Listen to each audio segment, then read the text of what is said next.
Okay, so Union action phase of turn 9. We're going to go from left to right, attack track A, B, C, D, E. We resolve the action for the foremost Union counter, and then any Union counters in rear attack positions will automatically move forward if they are able to do so. So attack track A, no Union counter. Okay, these guys here, they're going to move, they're in attack position number 1, so they're going to auto move, so they advance down to here. First Delaware, we're going to roll 1d6. 1 to 4 will be a move, 5 to 6 will be a volley, and we get a 1, which is a move. So first Delaware, advance down here. Okay, 7th West Virginia, again attack track, oops, no, down here. Okay, so 108th New York have a cohesion of 1. So they automatically select and attempt to resolve crouch and reform. So we flip them to their to the rear of the counter. Okay, they're going to get a -1. This is turning into a God. So they're going to get a -1, and it's -2 up here as well. So this isn't good. It's going to be difficult to get rid of them. So they're a cohesion 1. So they're going to attempt to make a cohesion check. If they roll a 1, they will regain 1 point of cohesion, and we get a 1. Oh God. So the last couple of turns have been improving, but there you go. Okay, so they remain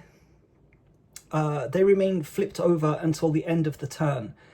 So the -1, so even though their cohesion has increased to 2 in their action phase, the -1 cohesion, -2 here will still apply in my Confederate action phase. And 130th Pennsylvania, so 1d6, 1 to 4 is a move, 5 to 6 is a volley, we get a 4, so they will also move. Okay, so now we resolve the actions for the rearmost counters. So again, because they're in attack position number 1, they will automatically move, but just for the sake of argument, let's say 7th West Virginia was in attack position number 2, they would also select an automatic move here, because any Union counter in a rear attack position will always try to move forward. But wave 3, W3, is now steadily advancing. Okay, so that's the end of the Union Confederate phase. Union action phase, sorry. So Confederate action, remove exposed tokens, nothing. Deployment, nope, it's turn 9. Next and final deployment will be turn 12. So Confederate action phase, 4d6. We assign each die to the column and then choose one of the actions available. Let's take a look at what we get. Ah, no ones, that's good. Okay, let's see what we can do here. This is looking good. Okay, so we can do a boosted action. Boosted action means we can use 2 action die to gain a +1 bonus for the fire or the inspire action. So let's just take a look at what we want to do. I think we're going to do boosted fire down here. So we've got a bit of a problem here. Like I just said in the first half, there's a -1 penalty to cohesion for the crouch, and there's another -2 penalty for the smoke. There is a +1 range bonus and +1 for the boosted action, but I'm going to have to go with that, and we'll try and do some damage. So what else do we want to do? I think here,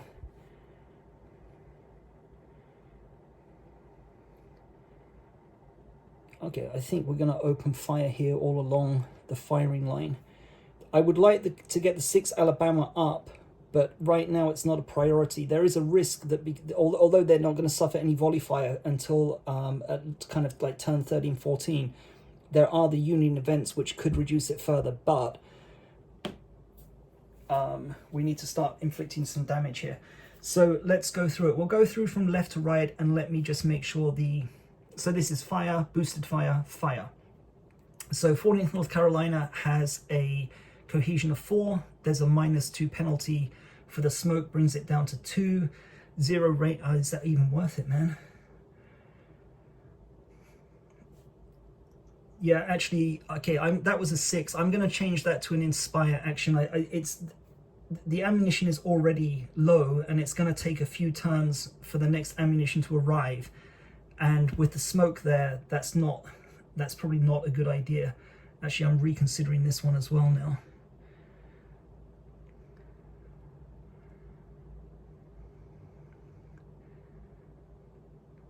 So my choices are fire, reload. The 5s are fire and reload.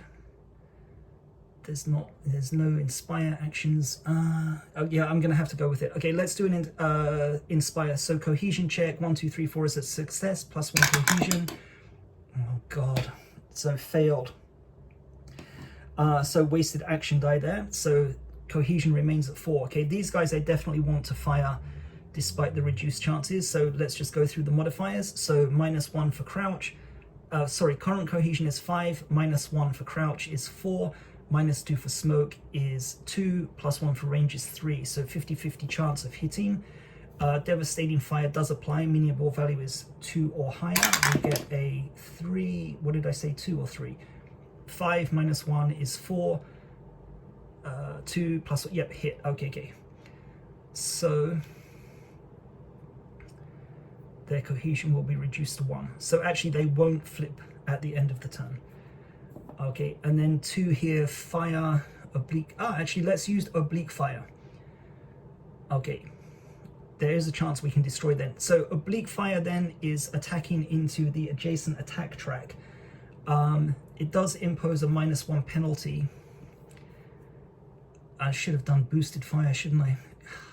Yeah, I'm like 95% of my concentration is on the game. If I'd assigned the other die to the fire action, I could have used the oblique boosted fire, but I'm not going to go back on it. So, okay, 30th North Carolina, cohesion 5, -1, -2 brings it down to 2, +1 is back up to 3. Sorry, these guys should, who fired?